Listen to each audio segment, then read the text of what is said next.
कोल्हापुरामध्ये मदरशामध्ये शिक्षणाची अल्पवयीन मुलाचा खून करण्यात आलाय।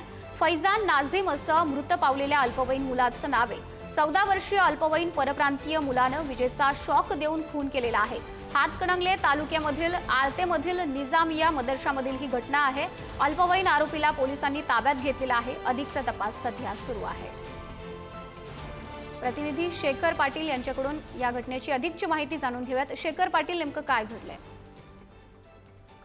माधुरी, खरं तर ही अत्यंत धक्कादायक अशी घटना म्हणावी लागेल। कोल्हापुरातल्या हातकणंगले तालुक्यातले आळते एक गाव आहे आणि त्याच गावाच्या जवळच निजामिया मदरसा आहे, ज्यामध्ये 80 ते 100 मुलं धार्मिक शिक्षण घेत असतात। आणि याच मदरशामध्ये एका अल्पवयीन मुलाचा अल्पवयीन मुलानेच खून केल्याची घटना घडलेली आहे। विजेचा शॉक देऊन एका 14 वर्षीय परप्रांतीय मुलानं 11 वर्षाच्या मुलाचा खून केल्याची घटना घडलेली आहे। खर तर अत्यंत धक्कादायक अशा पद्धतीची घटना म्हणावी लागेल। संबंधित मुलाला पोलिसांनी ताब्यात घेतलेलं आहे आणि नेमकं या संदर्भातलं कारण काय होतं, त्याला मारण्यामागे काय हेतू होता, याचा देखील तपास ते सध्या करताना पाहायला मिळतात। मात्र दोघेही परप्रांतीय आहेत।